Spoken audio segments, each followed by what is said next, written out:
band is all about spirit. It's about a vibe. It's primal, it's primitive. Bring all this energy. You can't explain it. It's indescribable. It's a drug. It's magic, and it's always been that way. They are the Great American Rock and Roll Band. If it's attitude what you're looking for, then this band's got it. Aerosmith, you know, they were the ones that made me want to play guitar. It was like everything I liked about rock and roll rolled up into one.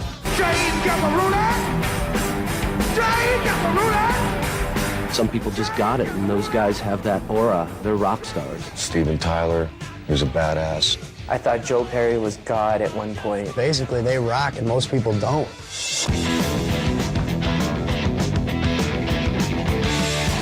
They were 5 bad boys from Boston. It really was a band of brothers. Who built their dynasty on the primal forces of sex, drugs, and rock and roll. The drugs and the debauchery, that band definitely wins the prize. Lots of vodka, lots of cocaine, lots of girls. We were rewarded for being irresponsible. But indulgences turned into addictions that devoured Aerosmith from within. Everybody was gacked to the nines. It was truly days full of night. And I said, that's it, I can't do this anymore. He quit, and I couldn't believe the dream was over. Divided, the members of Aerosmith fell to unthinkable lows. Completely That's the best word I can describe it, really. We were all dissipating. It steals you like a crook. It'll take away your everything, because the drug becomes God.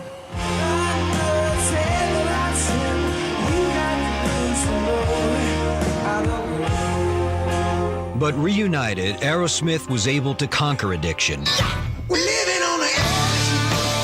and claw their way back from the edge of extinction. The one thing this band didn't do is quit. This train just doesn't stop rolling down the tracks.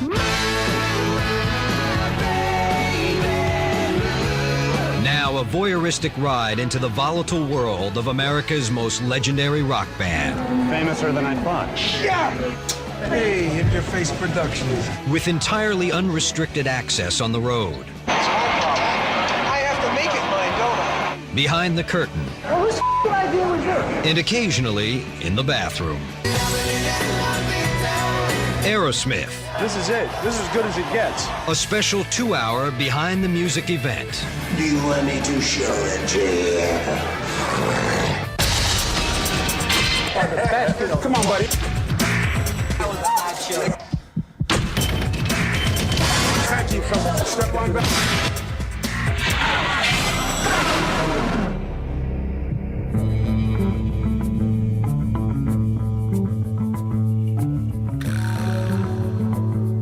San Jose, California, January 2002. And in 2 hours, Aerosmith will be playing to 20,000 screaming fans. Hey, man. Hey, baby. You know, I'm totally addicted to adrenaline. And when I think that I'm going on stage with this band tonight and we're throwing a party for 20,000 people, it freaks me out. I get this little feeling inside like that first hill you go over in a roller coaster.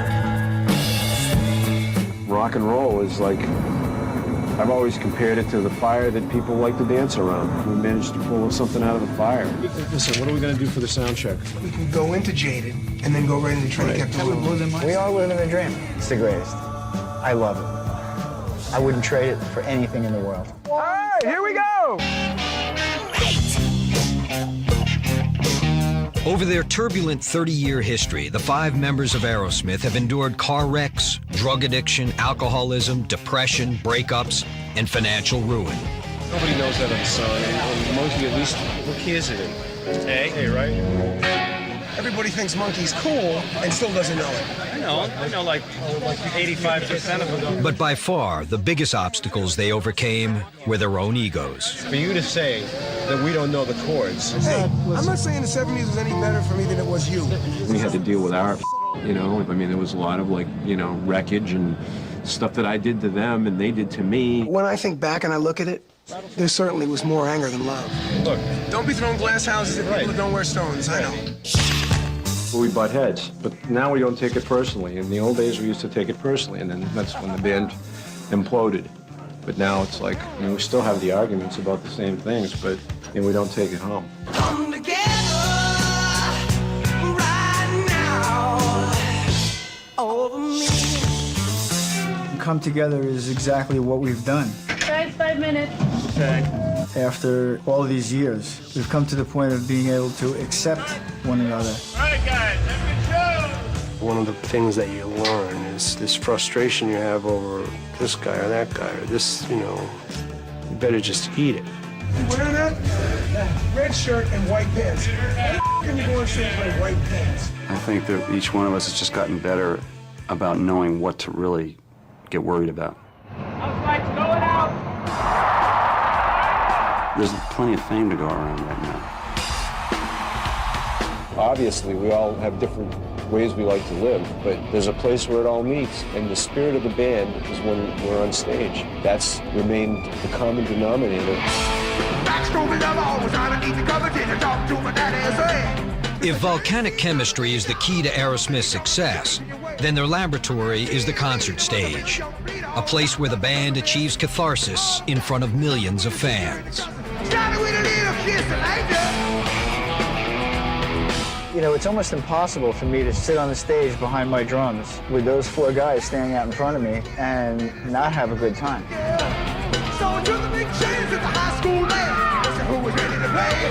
Out there, you become something else, and it's certainly bigger than any of us.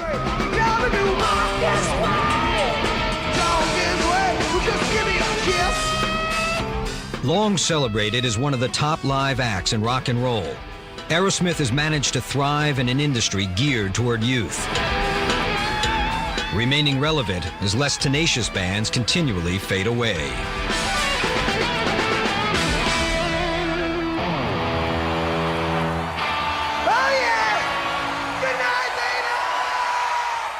I'm as big a fan of Aerosmith as anyone else. They come up and go, I'm your biggest fan. I say, no, you're not. I am. I get to sing with these guys. Too good, man, too good. And the secret, stick around long enough. See what happens next week. Because that's clear to me. It's like, wow, stick around long enough.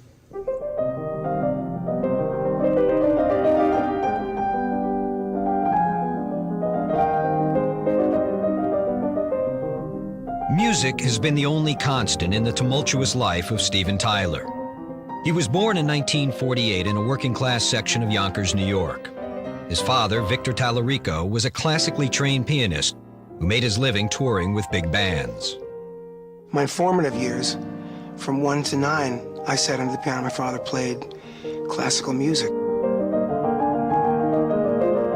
And when you take life's emotions and the you go through in life, and you lay it over a Bach or a Brahms sonata, it takes on different meaning. Hence, the language of music. Steven always thrived on being the center of attention, but at school his awkward appearance and impulsive behavior made him an outcast.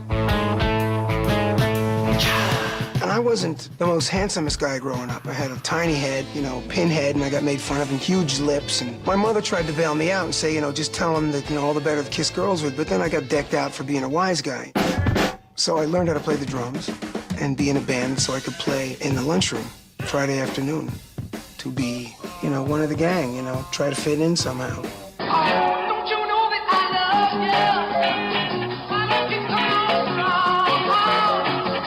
on? Through his teens, Steven experimented with an ever-changing lineup of bands. And by 1966, the 18-year-old was fronting Chain Reaction, a group that would cut 2 singles for CBS Records.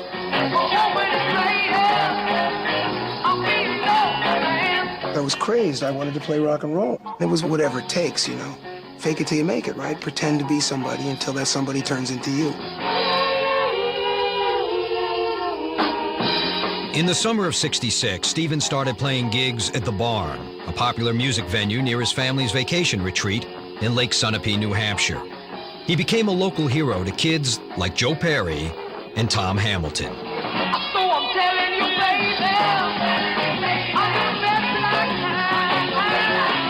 Anytime when Steven was coming up with his band, everybody was like, wow, it was a big event. For the first couple of years, Joe and I couldn't even go in because we were too young to get in the barn, so we would sit outside and listen. Steven had recorded songs, you know what I mean, and had a song on the jukebox. So we really, looked up to him. Joe and Tom decided to form a group of their own, and after a couple of years of jamming, they were headlining the barn themselves. In the summer of '69, they would come face to face with Steven Tyler, who had just returned home after yet another band breakup. I was mowing the lawn over here, and back and forth and back and forth. I was damn near down to the bottom here. And I look over, and in from right over here pulls a little MG, and it's Joe Perry. And I say, hey, man, how you doing? Haven't seen you in a while. And he says, yeah, we're playing up here at the barn with a bunch of guys. I said, what are you doing tonight? I said, nah, nothing. Maybe I'll come over and see you. And as he drove off, I said, hey, maybe we should play together sometime. And I know those words were passed. As fairy tale as it sounds, those words were passed. With little else to do after mowing the lawn, Steven went down to the barn to catch Joe's jam band. It was a god-awful show. I mean, they did stuff like going home, see my baby, just real fast and out of tune and just like, And I was just getting ready to leave, and he went into, well, if you want to rock, do-do, chicka-boom, chicka-dee-dee-dan-dan, the tom-toms and just, dun-dun-dun-dun-dun-dun-dun.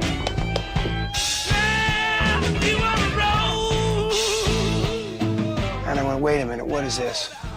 And it was so sexy and slow, and it wasn't this anymore. It was, make it right and just, now we're That's a good thing to do now, It had such dynamics and it had such feeling that I realized if I can bring my father's classical and lay my own to that, we may have something. And here we are. Well, I know this guy. His name is Joe. He does the shake from his head down to his toe. Yeah, do the shake. The rattlesnake shake. There's a dynamic. It's like when you put two chemicals together that interact. I mean, the elements that make gunpowder are very benign on their own, but when you put them together, it explodes.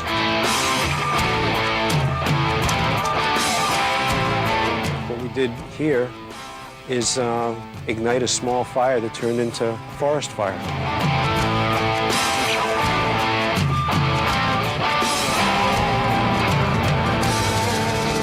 Lake Sunapee. This is where all the dreams came from. See, this whole thing is like a fairy tale come true. I'm getting all emotional just standing here.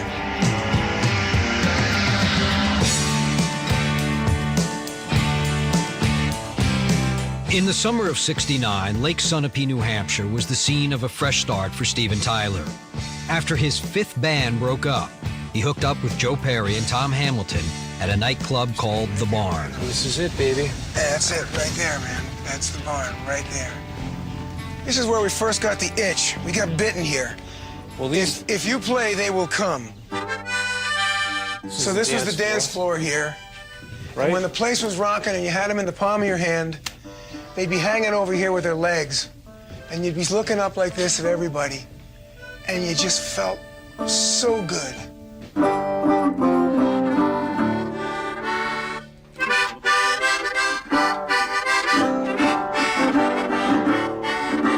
Steven, Tom, and Joe began playing together and fused to create a classic rock and roll combination. I would come up with riffs all the time, and he would just say, oh, play that again, and I would go, oh, I just did this. And he said, we'll do it again, and I would do it again, and he would start writing the song around it. I remember the day that we sat on a waterbed and wrote Moving Out. We all live on the edge of town, where we all live, ain't it so around. People start coming on, we do each other grins, said we gotta move out, go the city moving in, I said we gotta move out, go the city moving in. And suddenly you have something where for months and years before you had nothing. So let's take that and build it. Yeah, yeah, yeah. Joe would kind of say, well, look, why don't we go to Boston and we'll find a place to rehearse and start putting a band together and see what happens.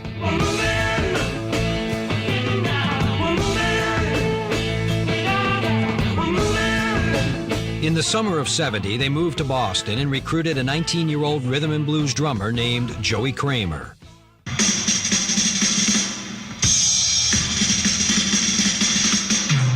First time I heard Joey play, I was like, wow, if we can get that guy, we'll be good.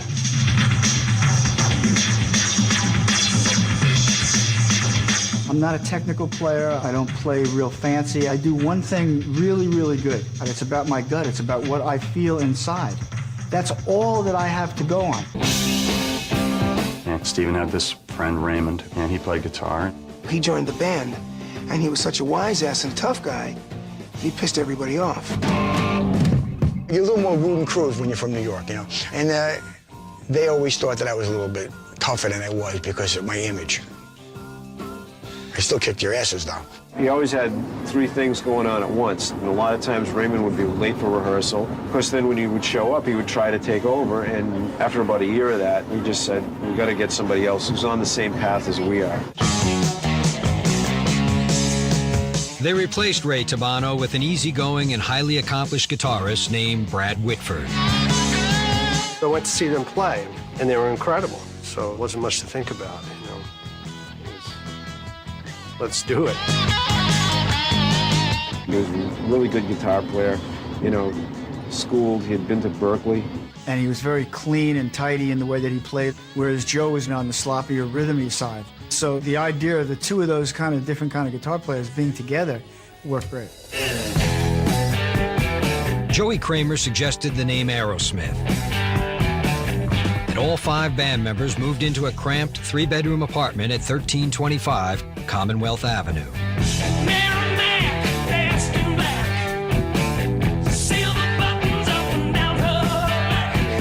It was our manger, man. That tiny little apartment was the holy grail. It was where we kept all the gear.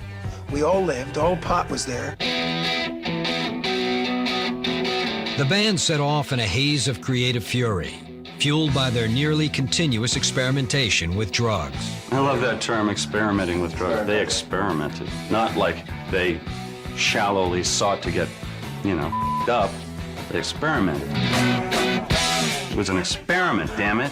Well, the experiment was a success. For a while.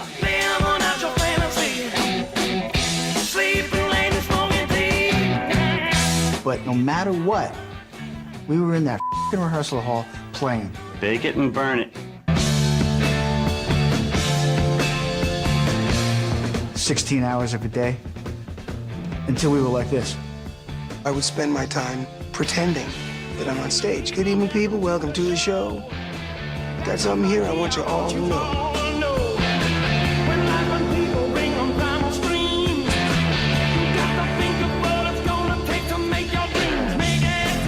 Stephen basically, you know, taught us how to rehearse and how to practice and how to like drill a part till it sounded real tight and really clean. By the fall of '71, the hard work was paying off. Aerosmith was packing clubs in and around Boston. And they attracted the interest of the well-connected New York management team of Steve Lieber and David Krebs. This group was the closest thing I'd ever seen to the Rolling Stones, and I was that excited about them. They created enough live excitement that the band was its own best salesman. I said, you know what, I'll set up a date at Max's Kansas City. In October of '71, Lieber and Krebs arranged a gig at a New York club to showcase the group to label executives. For Columbia Records president Clive Davis, it was love at first sight.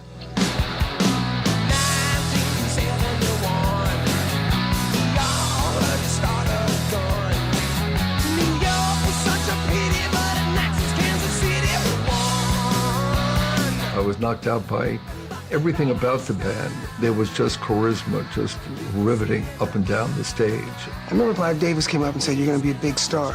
I'm going to make you a star."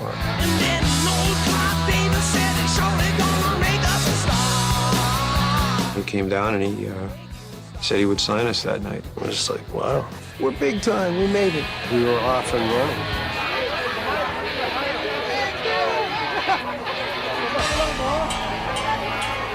always wanted to be a rock star. You know, somebody that was a troubadour that would go from town to town and from moment to moment. Keep that going. Kill him, Steven. I think he really loves and thrives on being out there in front of the crowd. And I'm still not sure why. You know, the money's good, but don't get to spend a lot of time with my family. And although, as weird as it sounds, front row's my family.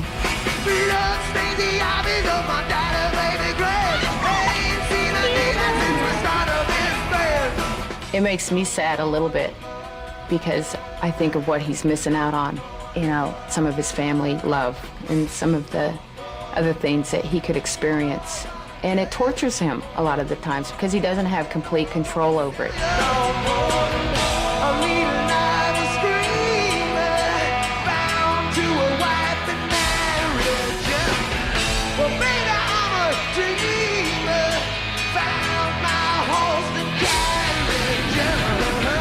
Hi, Teresa. Just want to call you and tell you I love you. Where's Chelsea and Taj? Hi, Taj. What are you doing? That's the way to go. Yeah. Let me talk to Chelsea. Huh? I got to tell her I love her, quick. There's two Stevens. There's Steven Tallarico, the dad, and then there's Steven Tyler, the worker. Well, you know what we need to do is get the set in here. We did Dog and something else. And it's like, it's really hard to get, you know, a balance on that. Hey, Liv, we're playing Las Vegas. We're here at a club. He's completely dedicated to absolutely everything he does all the time. I know, but can I call you tomorrow? Tomorrow's a day off. Sometimes it's hard for all of us and in the family because he's involved in every single detail of what they do. That's much better. He loves to stay on top, and I like to give him the space in the room to do that because he wants to do it 110%. It's just, you know, it's my meaning. It's my reality.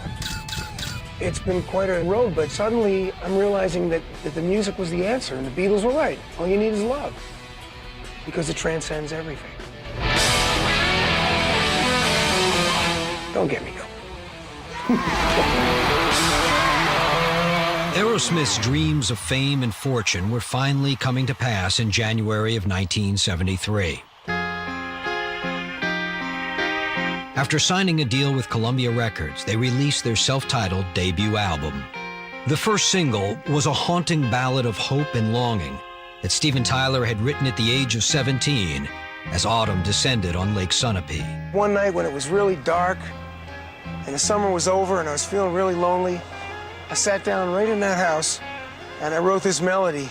Every time that I look in the mirror, all these lines in my face getting clearer. The past is gone. And little did I know that melody I wrote right there would be heard all around the world and bring me such great joy.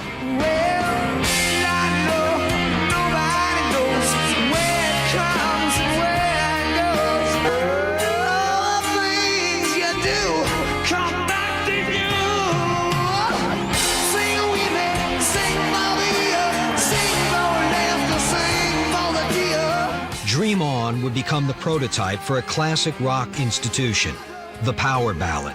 But when it was first released in 1973, it was only a minor hit.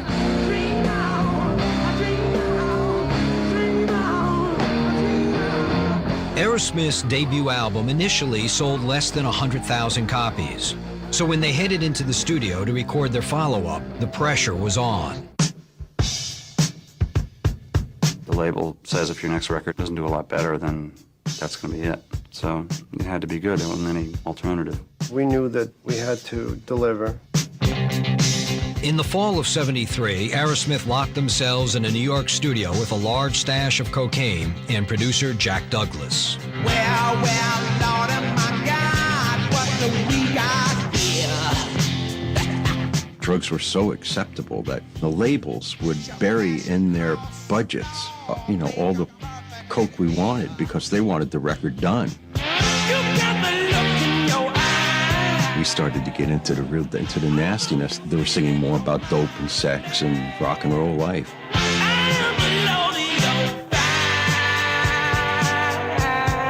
We were running full speed ahead into creativity places that did not exist in the past. In the spring of '74, Aerosmith released Get Your Wings. It quickly soared to gold status, and Aerosmith hit the road, winning fans city by city.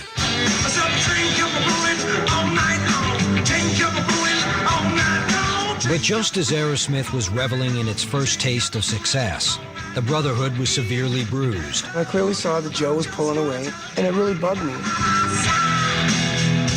Joe Perry was spending more and more time away from the band in the company of his girlfriend, Alyssa Jarrett. Well, she's a woman of the world, and God, she knows it. She was beautiful, and she was really outspoken, and she didn't take any from anybody. It was in my brain and out my mouth, pretty much. If somebody would ask me, oh, so-and-so's an idiot today, I'd go, yeah, they're an idiot. She wasn't taking a back seat to anybody, so it fit in perfectly with my personality. You're gonna miss your face to the ground. Ain't nothing that you could do. Alyssa's constant presence aggravated an already tense environment on the road, where increasing drug use was breeding resentment and jealousy. You know, there was some more anger there. I mean, here's a guy that I've been waiting all my life to have as a friend, never mind be in a band. And he was cool looking, had long black hair. And he really doesn't give a about me. He'd rather be off with Alyssa, who was a fox. And looking back in retrospect, I don't blame him, because he was getting laid and I wasn't. I mean, the sexual tension between Steve and Alyssa and Joe Perry, back then, I mean, it was incredible. And they played with it. In time, backstage bickering led to open warfare. And Steven lashed out at Alyssa, immortalizing his loathing in the lyrics of one of Aerosmith's most legendary hits, Sweet Emotion. I don't remember consciously sitting down and going like that. Those lyrics came in the stream of consciousness. Thought came out. Talk about things that nobody cares. Talk about things that nobody cares. So I went, well, that's Alyssa. You're calling my name, but I gotta make clear. You're calling my name, but you gotta make clear. I can't tell you, honey, where I'll be next year, because I can't get farther away from you than I can. So that lyric I attribute solely to her. I can't say that honestly about too many people.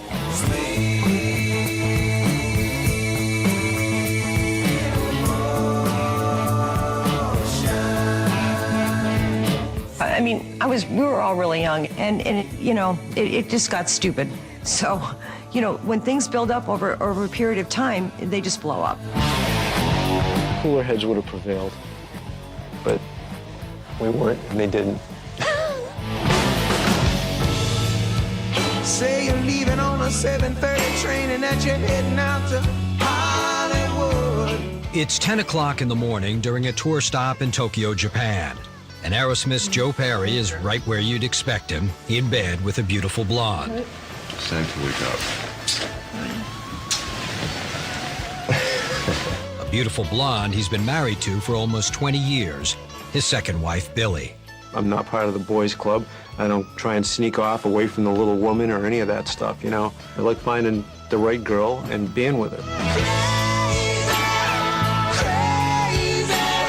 God was really kind to us, and he gave us kids that really want to be with their mom and their dad, and they like this life, and that's what they want to do. So we're fortunate.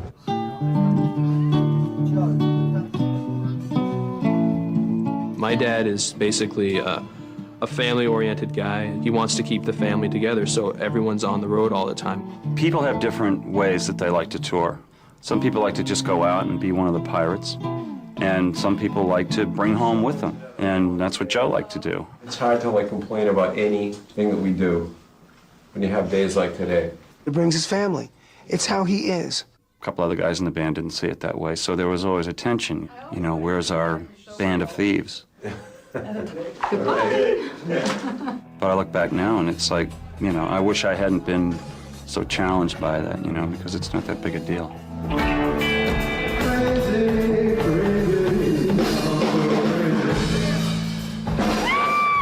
Over the years, the members of Aerosmith have learned to reconcile their different styles of working and touring. But back in 1974, resentments on the road were growing, right along with their drug use. You know, we're on the road, we're moving fast. It got real crazy. And if one guy always has the lady out with him, which was Joe's usual MO, he wouldn't be around as much as the rest of the guys. And so I think there was a definite jealousy. I had that feeling about Joe getting sort of withdrawn, you know, like being taken away a little bit. I was certainly available for people, you know what I mean? And if I wasn't, it wasn't that important. I don't think I was any worse than anybody else as far as like my commitment to the band.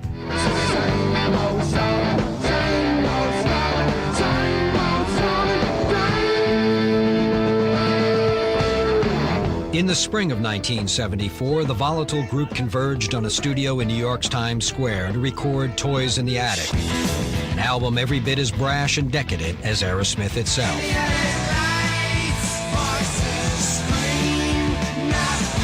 And that's when Times Square was really shady, and there were a lot of hookers and pimps and drug dealers. It was really sleazy, and we kind of fit right in there. We would go in with an ounce of blow, and we'd have lockout. So we'd go in at 3 o'clock in the afternoon, leave 4 o'clock the next day. And we'd have a song. And we were doing a sound check, and Joe went, ba-da-do-da, ba-da-do-da-da. And I remember sitting down at the drums going, doo-ch-dat-do-do-dat. Joe had come up with that. We loved the lick. But it was one of the last songs we didn't have lyrics for because it was such a tough pocket. Nothing was happening. Aerosmith considered dumping the song. Instead, they took a break and caught a late-night showing of the film Young Frankenstein. There's a scene where Marty Feldman, who plays the wall-eyed hunchback, says to everybody who comes to the castle, walk this way. And he walks like this, and they all follow him. All of a sudden, Steven says, that's it. And maybe 2 hours, he had it all down.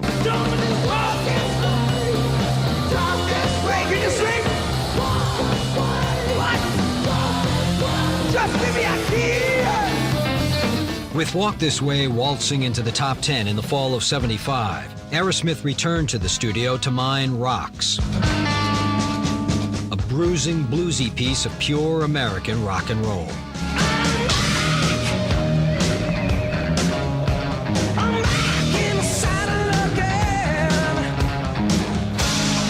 The album quickly went platinum, and by early '76, Aerosmith was headlining tours, filling stadiums, and blowing cash almost as quickly as they made it.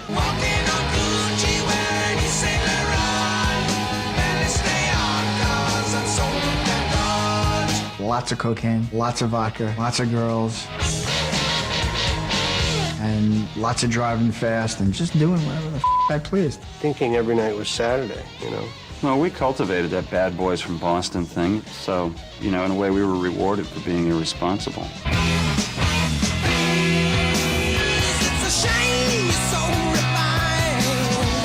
The drugs and the debauchery, that band definitely wins the prize hands down.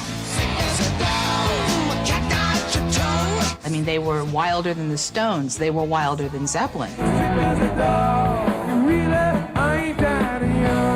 In the midst of that traveling circus of sex, drugs, and rock and roll, Steven Tyler started dating a 22-year-old Playboy playmate named Bebe Buell.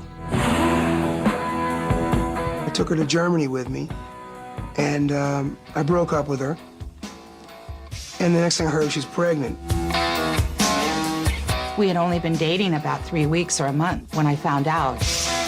Steven says he was never sure whether the child was his. And when a pregnant Bebe rekindled her relationship with rocker Todd Rundgren, the couple agreed they would raise the baby girl, Liv, as their daughter.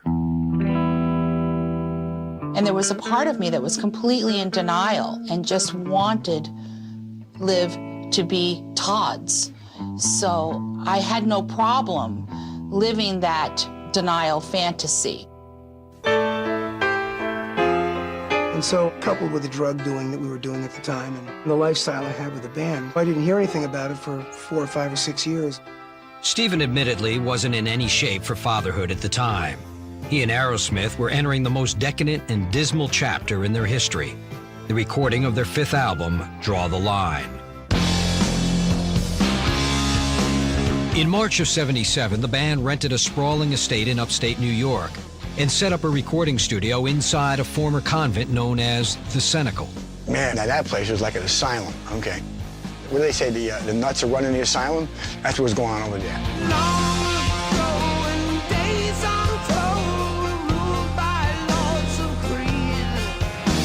I don't know if we did any of those sessions or made any of that record straight. The drug thing got a lot more intense. People started experimenting with harder narcotics. People were getting way too high. When Joe arrived, he went up to the 4th floor, found a large living space, and didn't come down for 4 or 5 days. Just stayed up there. Didn't even see him. He'd knock on his door, he'd go away.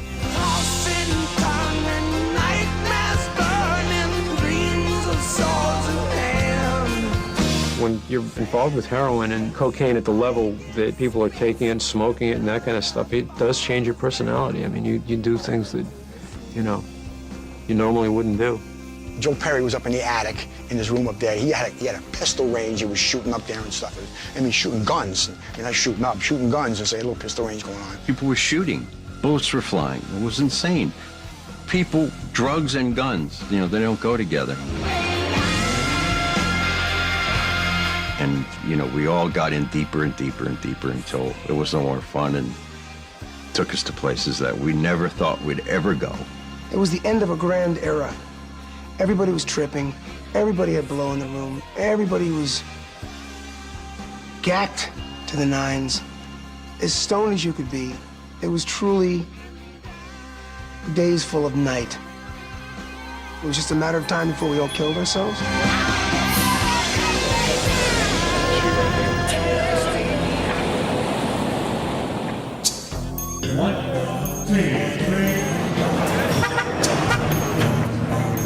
There it is.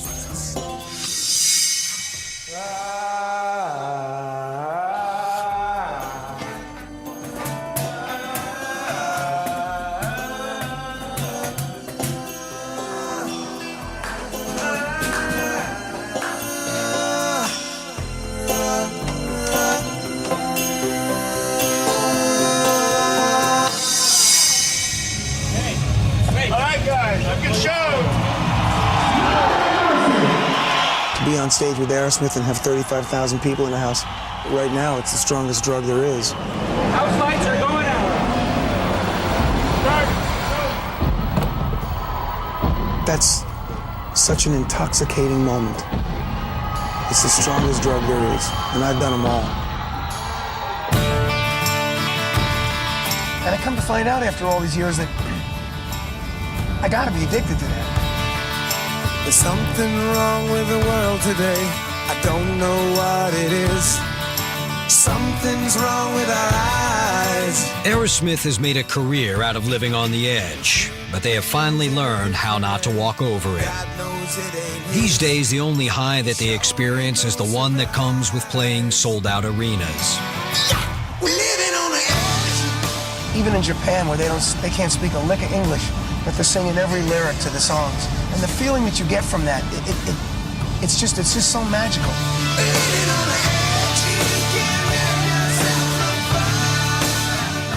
It's almost like true love. You cannot deny it. It's like part of your soul and part of your inner makeup.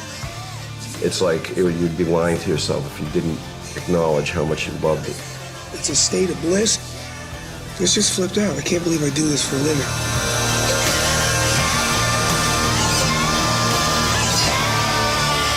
It's like when you're sitting back with a cigarette and you're looking at each other and going, was it as good for you as it was for me?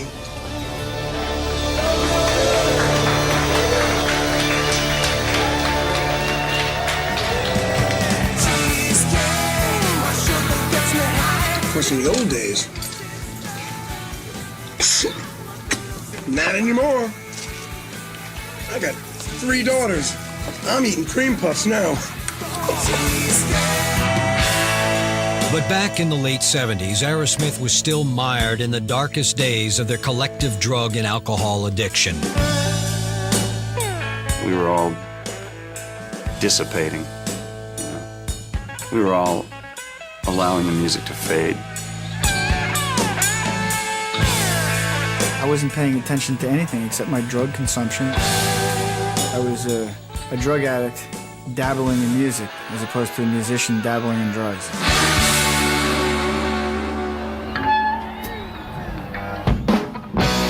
And their downward trajectory was becoming brutally evident on stage.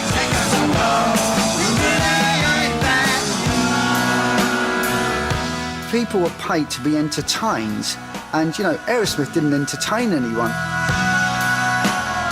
Stephen didn't even speak to the audience. It was sort of a big nothing.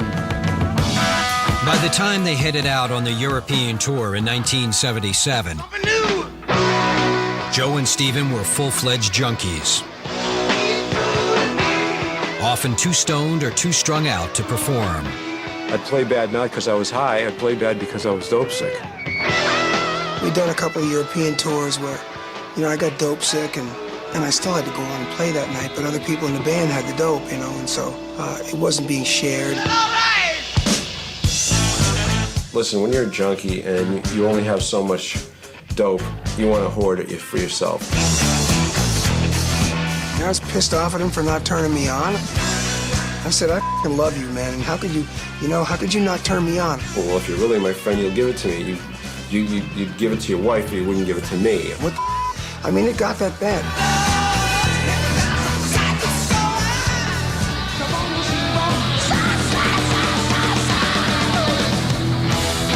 It just built up to the point where stuff started happening on stage between Stephen and Joe.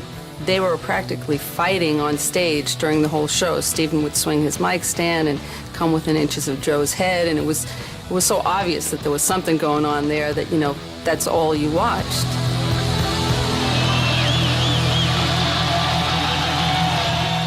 And the incestuous warfare was stepped up a notch when Stephen started dating Alyssa Perry's close friend, a New York model and actress named Serinda Fox.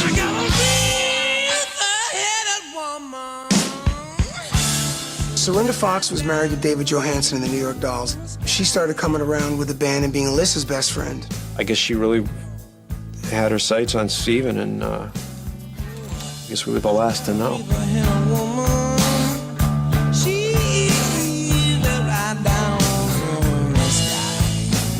She had lots of moxie and something that I'd never had before, which was a super attitude. She started taking the attention away from Alyssa. So I started having her around more, and that separated Joe and I even more, because Alyssa hated Serinda. So I married her. It was very volatile. All of this fighting between Alyssa and Serinda, it was unbearable. A soap opera. It was Aerosmith Place.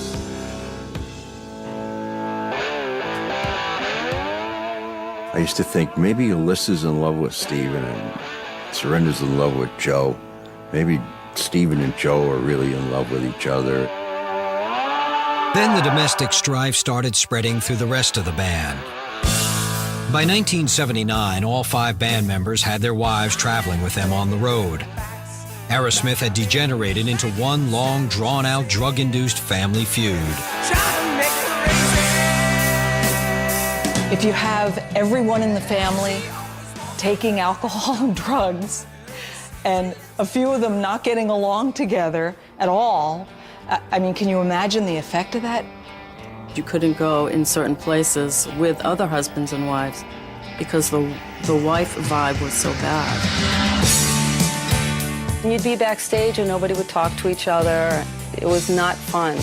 And it just got to a point where, I mean, you could drop something on somebody's foot by accident and they would take it the wrong way and it'd be a huge blow-up. We should have just taken a vacation, you know? I mean, we all needed a break. But it came as an implosion.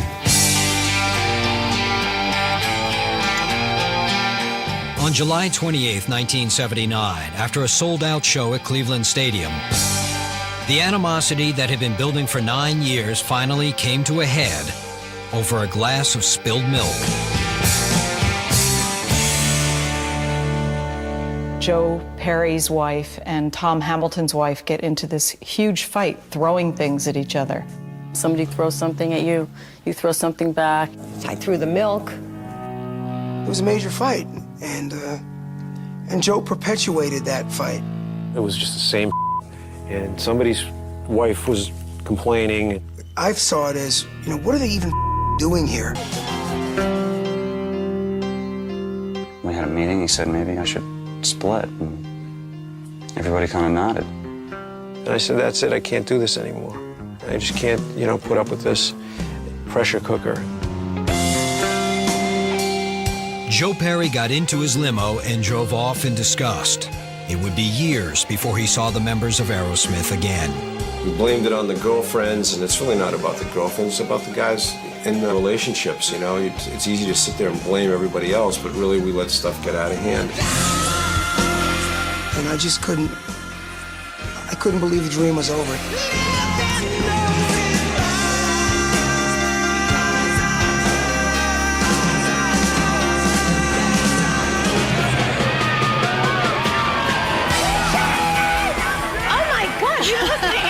For as long as we've been listening to music. The excitement that they bring, and like it hasn't changed. Yeah, they haven't lost anything. This is it. This is as good as it gets.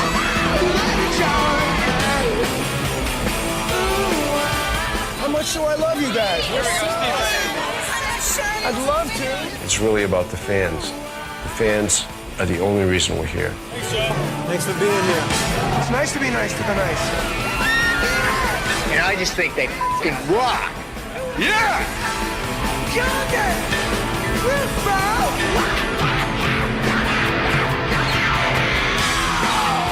Train kept rolling, Sweet Emotion, Walk This Way, Dream On, all of them, classic. We're very concerned all the time with always doing the right thing, especially for the fans. We're doing body parts. It's beautiful. It's a beautiful song. We'll take you to all the shows. Famouser than I thought. Their balls out, bitch slapping, hair grabbing, ass spanking, me on side, and the road, rock and roll. Does this place have a back door?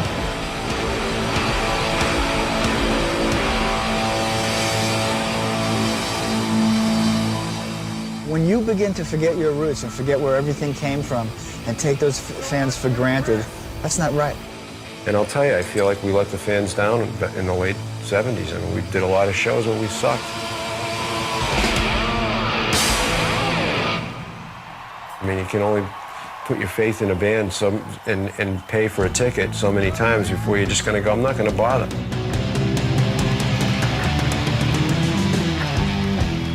In the summer of 1979, Aerosmith was on the verge of throwing it all away. After a huge blow-up at Cleveland Stadium, Joe Perry decided to walk away from the band he had spent a decade building. I had no compunctions about it. It was like anything was better than the way we were living at that point. So I decided to try for anything. He put together a new band called the Joe Perry Project and released his first solo record, Let the Music Do the Talking, in March of 1980. I wasn't really rooting for Joe. I didn't want to support Joe in succeeding in what he was doing. He's got his own feelings about how things should go. And, he really wants to be that solo Joe Perry project trip that's going on. So, I felt that, I saw that, and it was all the better for him. I've got my new thing here, which is real fine.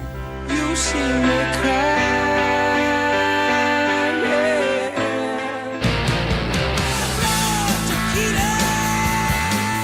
Guitarist Jimmy Crespo tried to step in and fill Joe's shoes, but it soon became apparent that the dynamic Aerosmith formula was gone.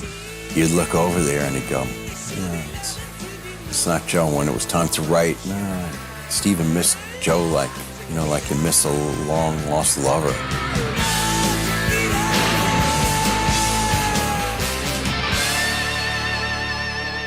The lack of chemistry, coupled with Stephen's mind-numbing drug habit, made the writing of the next album, Rock in a Hard Place, a painfully slow process. We were all burnt out, and we were having so much trouble in the studio Stephen, you know, was having so much trouble creating lyrics. It wasn't working. I couldn't even rhyme scheme, the easiest thing to do. You, shoe, blue. I couldn't even do that. I cried. I thought, God, is that it for me? Is Aerosmith over? Is life over as I know it?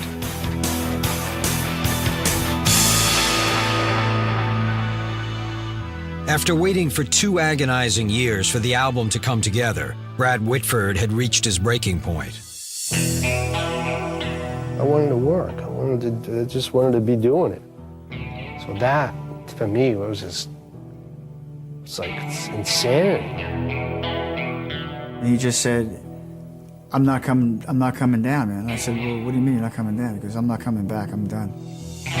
Brad left to start his own group, Whitford St. Holmes. And Aerosmith replaced him with guitarist Rick Dufay. But when the band finally released Rock in a Hard Place in 1982, it peaked at 37 on the charts and quickly plummeted out of sight. We were out of touch with our audience, and we didn't know that they were sitting there going, don't even try. Don't even give us some record without Joe on it, because we're not interested. It was horrendous. It wasn't Aerosmith. I said, you guys got to get back together with Joe Perry and do this thing, because this is over what we're doing. And so they didn't see it. They didn't understand it. But the fans did. When the reformulated Aerosmith set out on tour in the fall of 1982, instead of playing to sold-out arenas, they were struggling to fill small clubs. I remember playing in Hartford in like this 1,000-seat club that we always had packed ever since the early days. And there was like maybe 100, 200 people there, and somebody literally yelled, "Where's Joe?" Like right in between a couple of songs. You would hear that, "Where's Joe Perry?" So that's when the denial balloon started to pop. They miss Joe, Stephen missed Joe, and they missed Joe because they knew Stephen missed him. Without his musical soulmate, Stephen was sinking further and further into drug abuse and denial. He and Serinda Fox had a daughter together named Mia, but their toxic lifestyle had torn their marriage apart. It was a lot of fun for a while it lasted. And I had a beautiful daughter named Mia with her. And I wrote a great song about Mia. I should buy my baby something new. But I kind of fell out of love with her. Once again, the drugs came into play, as it did with BB. By 1982, Stephen was spending his days shooting up heroin and freebasing cocaine. And Stephen was just getting worse, you know. He really missed them. He just didn't care anymore. I don't think he cared whether he lived or died at that point. And he went through absolute hell. And I held him. I mean, man, I wiped his ass, basically. He was dying, man. He was dying. His hair was falling out. I wasn't eating, I was dying. And it was hiding that fact from me. I saw myself on videos and I went, nah, denial. People told me I was crawling on my knees under the table at the party. You, Steven Tyler, on your knees. I went, nah. And it was the drugs putting the wall up. I was in denial. And on November 16th, 1982, drunk on gin and high on heroin, Steven Tyler would literally hit bottom in front of a crowd in Worcester, Massachusetts. And I clearly remember being so dizzy and sitting down on the edge of the stage and could not get up. And I said, Tom, come here. I remember Stephen coming over toward me. I wanted to, as a brother, hold him around the neck and say, I drank too much, man. I can't do the show. I remember pushing him away like that. And I fell down. And then he ended up against the monitor. And I thought he'd hurt his leg, and he slowly slid down it, disappeared behind the monitor, and we was like, where's he gone? And I could see Tom Hamilton looking like this. That was sort of the end of the show. We went up to the mic and said, that's all, folks. We're done for the night. It definitely was one of the lowest periods. I think he was lost in a lot of ways, not having Joe and Brad in the band.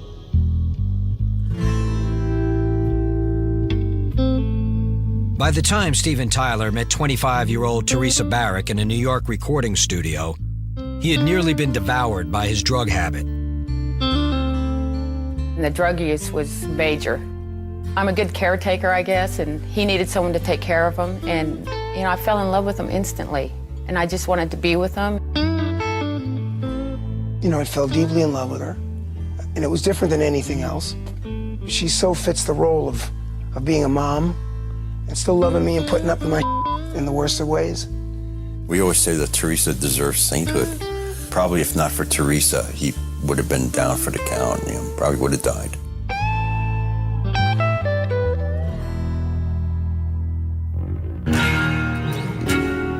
Joe Perry was also struggling without his old bandmates. His marriage to Alyssa had failed.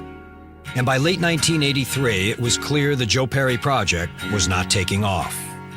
I was back to square one again. My financial condition was in shambles. And I mean, everything was gone. It all evaporated. Then in June of 1983, Joe would find the inspiration he needed to get his life and career back on track. At a casting session for his video Black Velvet Pants, he fell in love with a model named Montgomery.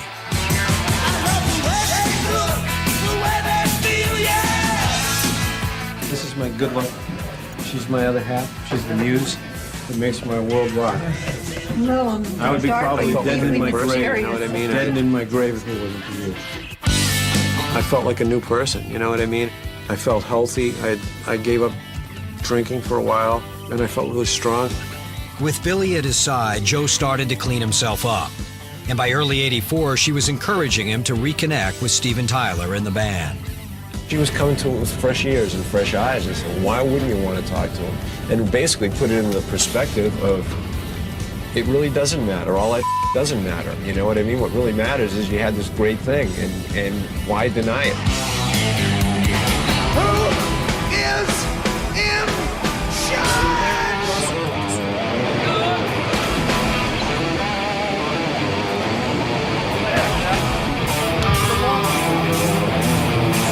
I thought you were going to use that.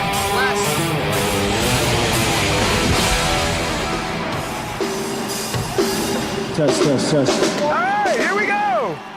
I can up a song and I can just mouth the lyrics. I can go, you still my boo, that will get led. But if you're a guitar player, man, you don't know the chords of a song. Who's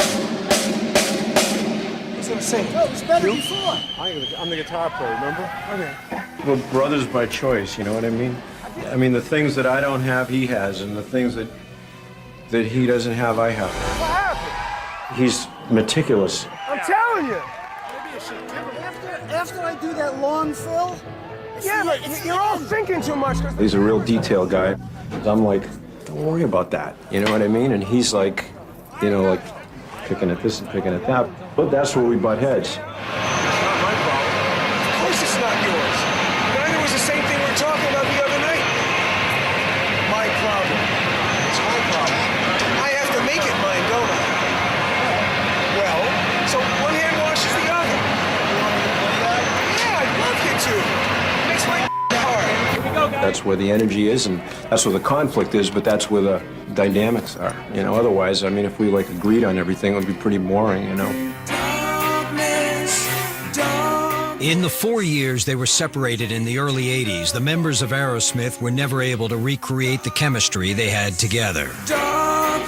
So in March of 1984, they decided to put their resentments aside and put the band back together.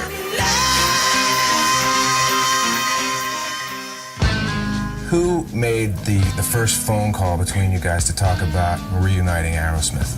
I did. You did?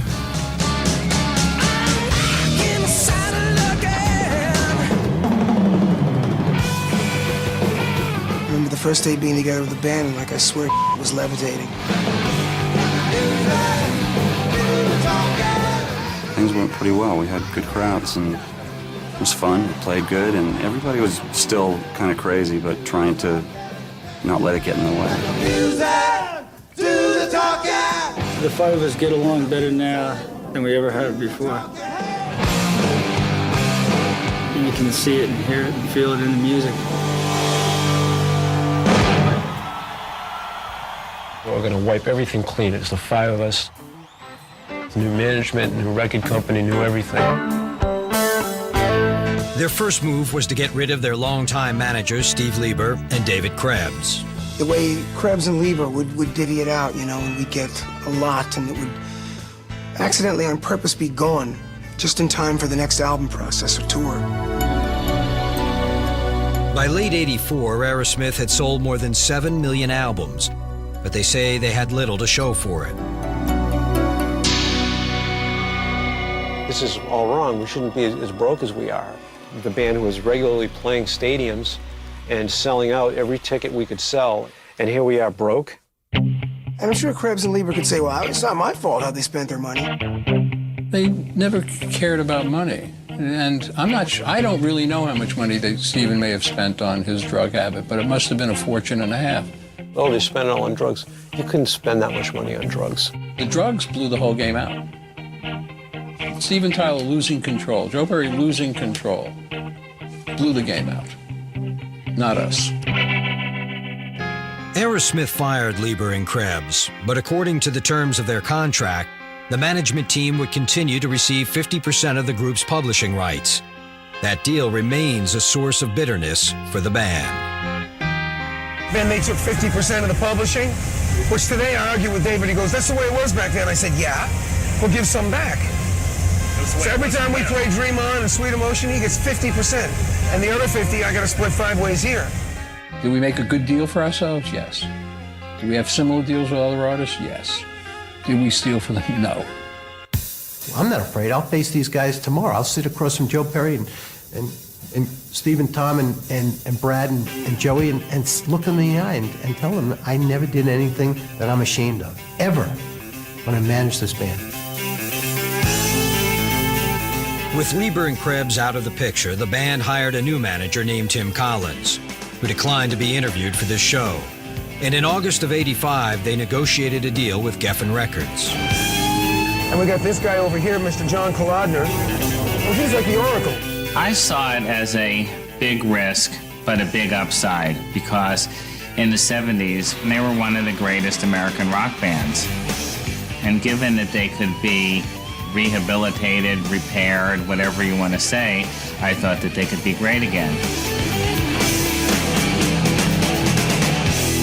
The problem was Aerosmith wasn't ready to be rehabilitated. The drugs took over again. Here we were with the new record company and back in the studio and just facing all the same old problems again. We couldn't finish the record.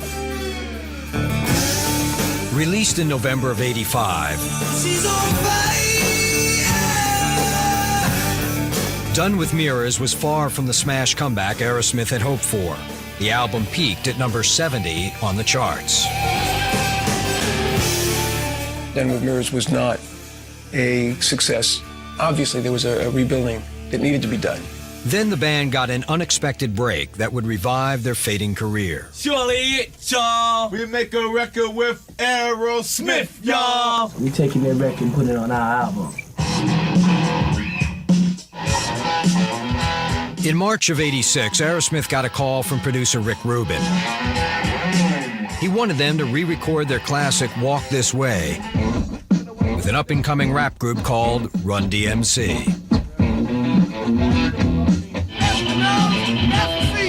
Nobody do it like a DMC, yeah. No one knew what kind of repercussion it was going to have, or what kind of musical statement it was going to make, or any of that. So it was like, let's give it a try.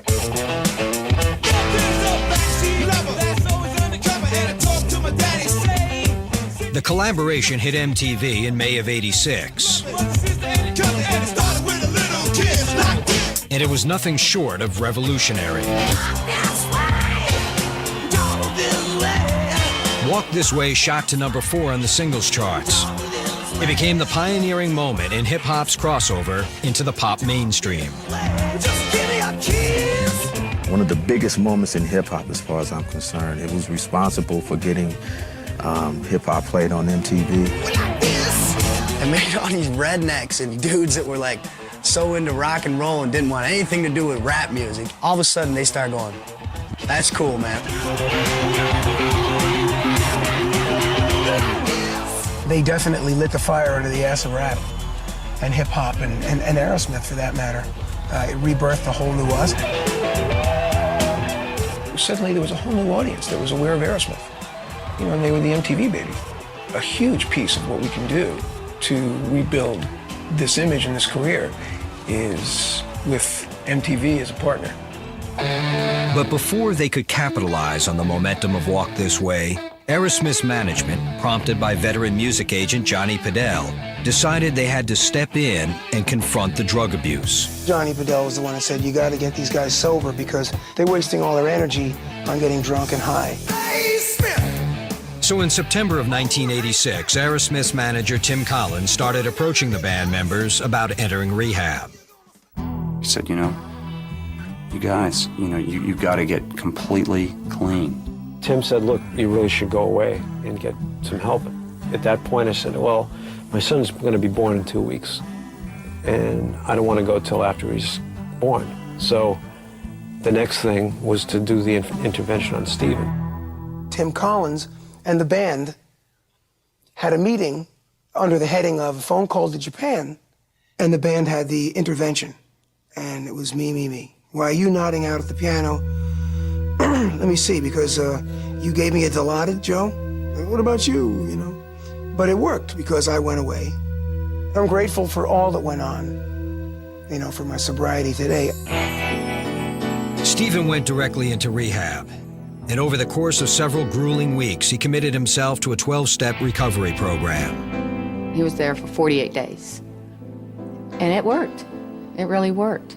You know, I was so grateful. I wanted to get off drugs. I was sick and tired of being sick and tired.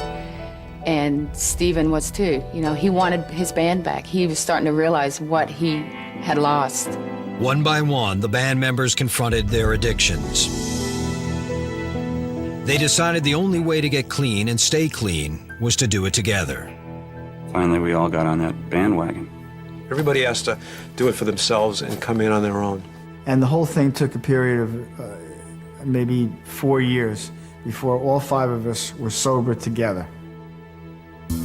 With the band on the road to recovery, Steven Tyler started putting his personal life back in order. And in December of 1986, he says he learned for certain from his former girlfriend, Bebe Buell, that he had a 9-year-old daughter named Liv. The first time that Liv met her father was when he was getting straight. So I think that was the way it was meant to happen. So I went to a club and I saw Liv for the first time. And when I saw her, I started to cry and tear because it was very obvious that it was my child. I had no idea who he was, or I just knew nothing. He was just a nice guy who bought me a Shirley Temple, and I definitely had very strong feelings for him and he me. So we did a blood test, and thank God for a little money. I was able to pay for child support and alimony and have a daughter. And to this day, life is very different. And she doesn't hold any grudges towards me. Their relationship now is something that I always dreamed would happen. I see the beauty in everything about him and really in the person that he's become.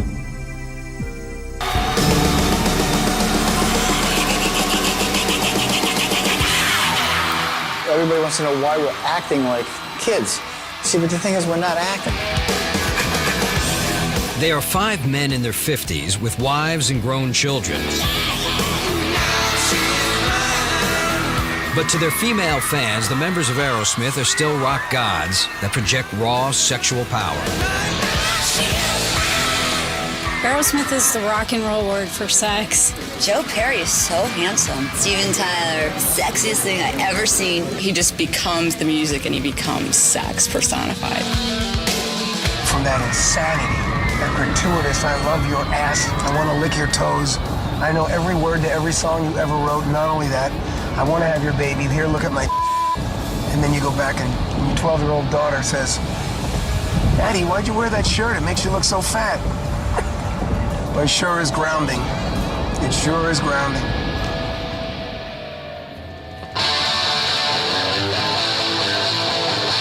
After years of drug abuse and infighting, the members of Aerosmith were finally grounded on the road to sobriety in late 1986. The desire was to reestablish because everybody was newly sober and it was a new life.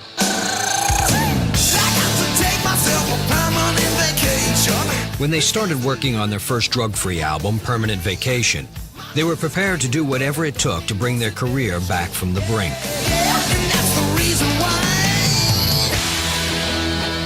So the record company said, look, you guys, if you want to really increase your audience, you need a hit single. Because they were clean and sober and clear-headed, they could listen and they could take in kind of this input about their music.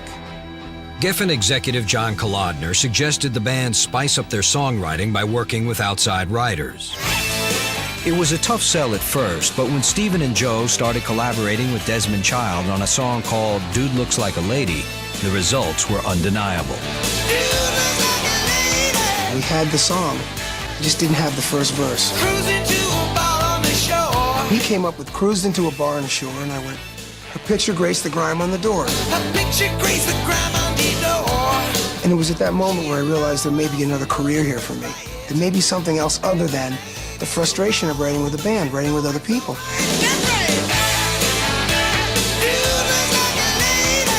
And from then to now, it's been a different game.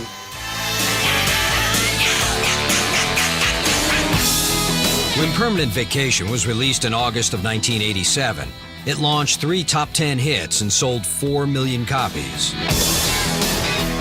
We really got our second win in the 80s, and it was the whole hair band thing, and which is kind of like that American rock and roll, taken to the nth degree.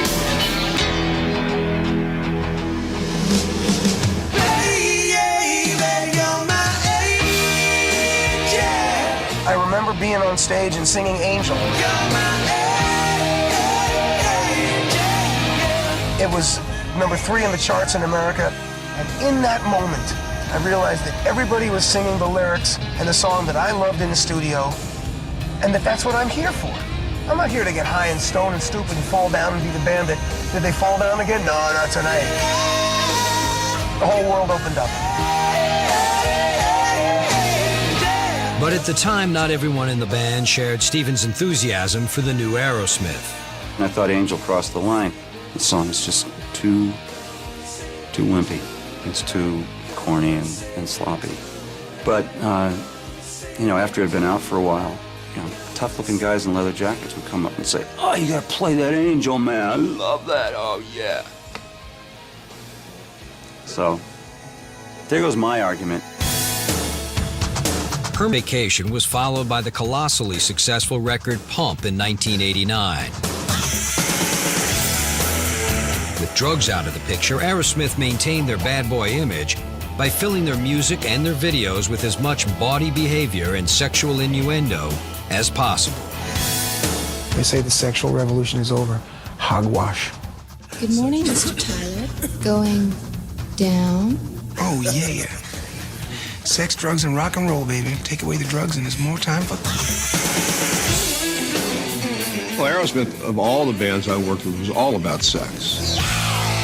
Not only were they about sex in their music, and they were about sex in their lives. Stopping in the elevator is healthy. It's America. 24/7, that's what they thought about. I see a girl with huge bazongas. My brain snaps right back to being a teenager, and I want that from my own quickly. Have her washed and brought to my tent. I want her on a skewer. Oh, God.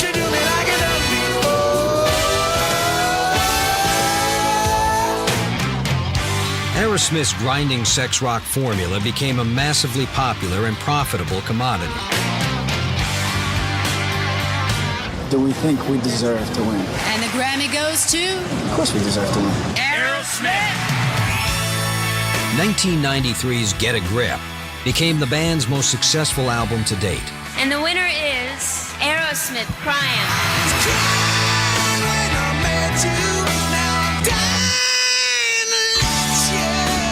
It sold a staggering 12 million copies, driven by a trilogy of groundbreaking videos featuring a 16-year-old actress named Alicia Silverstone. All of a sudden was this huge thing. It was like, there's the Aerosmith chick, there's the Aerosmith chick. You know, I was going through puberty. By 1994, Forbes magazine had calculated the band's earnings at more than $115 million. Aerosmith was no longer just a rock band. It was an industry. It became this huge corporate entity. It's big, big business. And I don't know if that's such a bad thing. You know, I mean, again, it's really about entertaining, and you know, anytime you're trading your art for money, you got to dance with the devil. But at the pinnacle of their commercial success, Aerosmith says they were nearly brought down by a power struggle from within.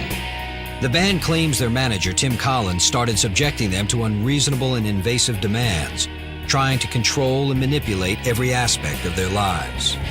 He was like always ringing the fire bell. We got to have this meeting about this guy. You felt like everything you did was under scrutiny.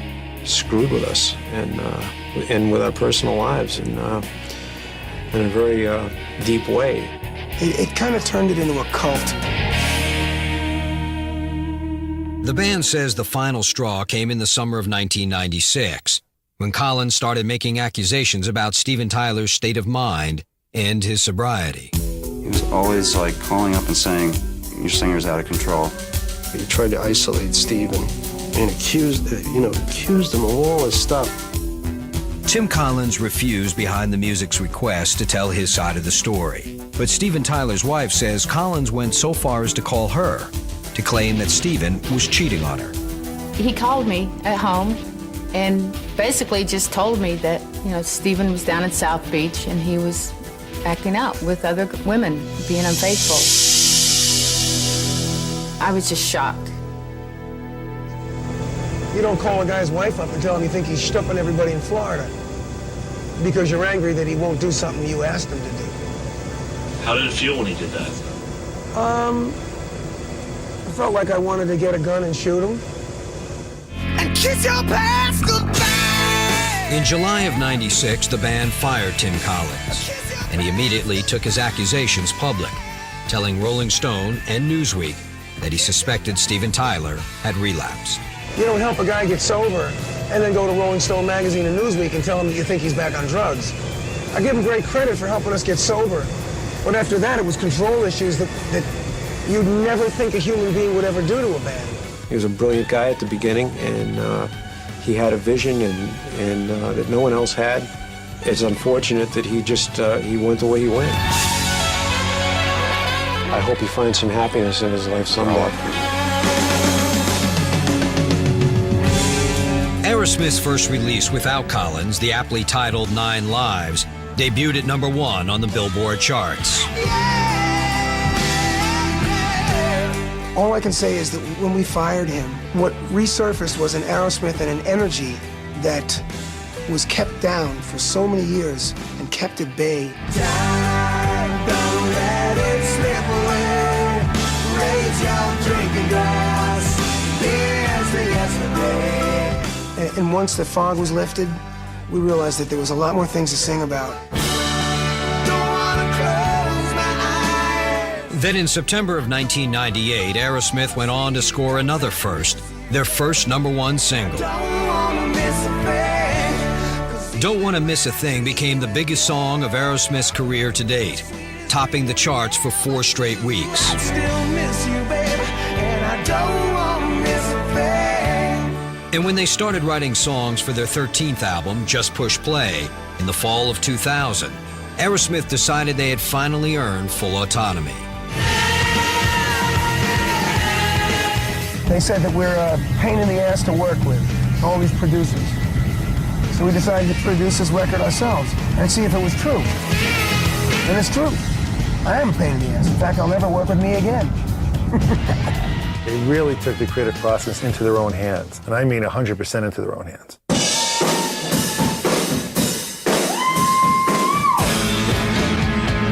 And I went up to Joe's house and we listened to the songs. And when I heard Jaded and I heard those jangling guitars, I knew it was going to be all over the radio in a matter of days. Writing your own lyrics, coming up with your own melody line, and then singing it on top of what you just birthed. It's such a joy. It's alive. You know, this thing's alive, man. I'm the one that jaded you. Part of the adventure of being in this band is trying different things. We're always looking for new ways to keep it fresh for ourselves. In January of 2001, Aerosmith decided to shake up the Super Bowl by updating their classic Walk This Way with a shocking array of pop stars. I don't know there's much that we could do to change the image of this band to screw it up any worse than we already have. I mean, if we can play the Super Bowl with Britney Spears and still get away clean, I think that we're kind of bulletproof. Thank you.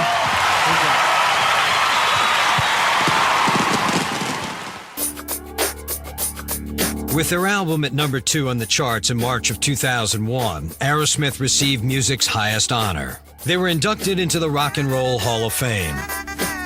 Then MTV proclaimed them icons. MTV's icon, Aerosmith.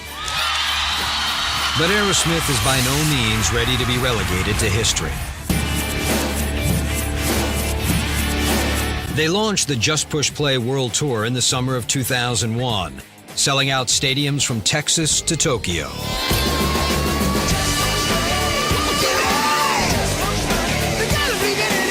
It just shows that a lot of it is just how good a song is, and it really boils down to that.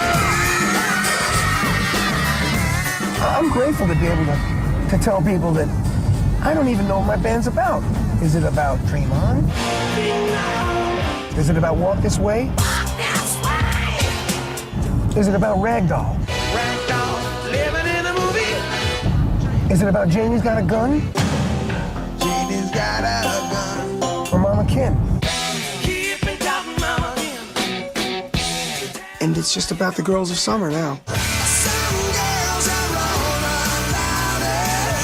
Some girls they love to let it fly. See, you do so much different music. I only know it's about a vibe. And that alone, man, was going to keep us around forever.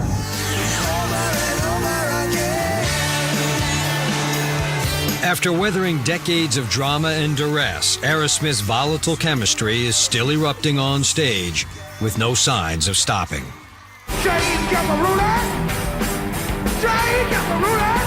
It's astounding, it really is. Like this train just doesn't stop rolling down the tracks.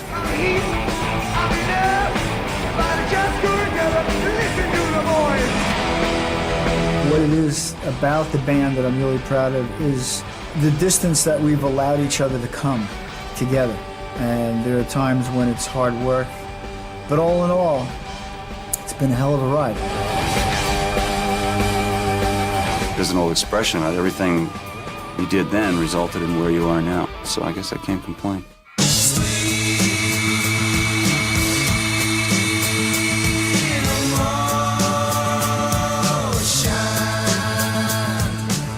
Why do you still do this? Why? Yeah, why? Because it's the easiest way I know to make money. It's, you know, and I'm just starting to get good at it.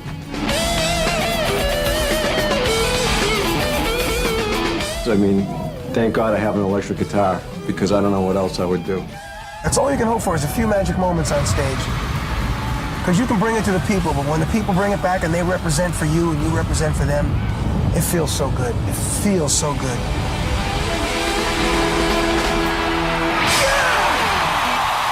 Good night, God bless you. Rock and roll.